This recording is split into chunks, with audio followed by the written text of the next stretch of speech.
the blanket. That's rubber. The blankets, ouch!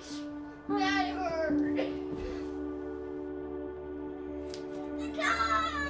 No, please, strike.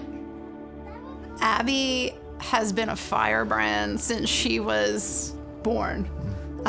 Strong, feisty, independent, just a force to be reckoned with. She has a twin brother named Finn. They've been inseparable, always together. She was like his surrogate mother. She was the one that was taking care of Finn when I wasn't around.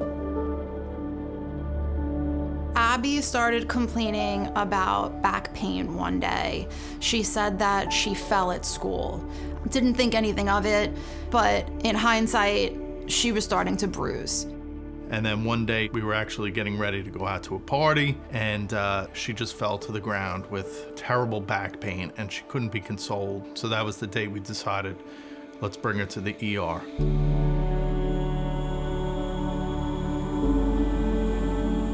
We get to the ER and they ran an IV, they took a lot of blood, then they move us to the back of the ER to an isolation room. About an hour later, two oncologists come down to the room and break the news that she has leukemia. The next thing I know, everything just spiraled out of control. Within a day, they were giving her chemo. 2 days later, she had a port installed. We were just in this weird limbo, and I remember just having horrible, horrible thoughts that I was gonna end up leaving the hospital without her. The following Monday after diagnosis, we had our consult, and one of the most senior oncologists at Cohen's met with us. And he stopped and he hugged me, and he said, "She's going to be okay." Abby was in treatment for 800 days. I feel as if we never settled into any pattern of stability. When one problem was fixed, another kind of problem cropped up.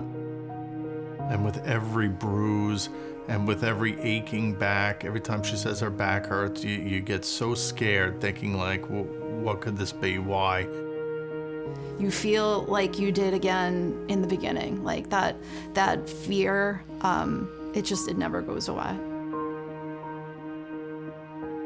Finn, because of his age, was not allowed to come up to the hospital room. I think the last day before she was leaving, they allowed him to come up and sit in her bed, and he was so excited. They had lunch together. We definitely thought she would have been more excited, and she was pretty catatonic at that point.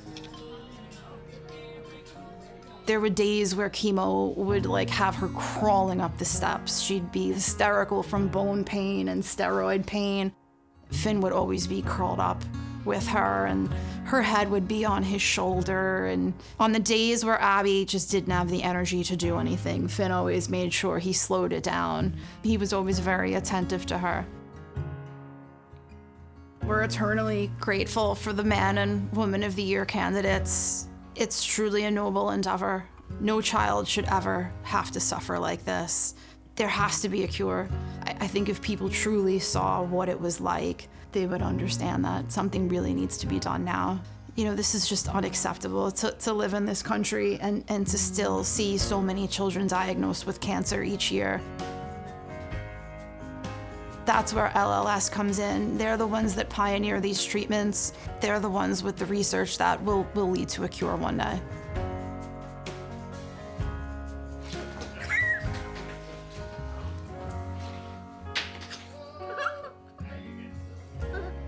"30 years ago, ALL was a death sentence for these kids, and it's because of LLS that Abby is here today."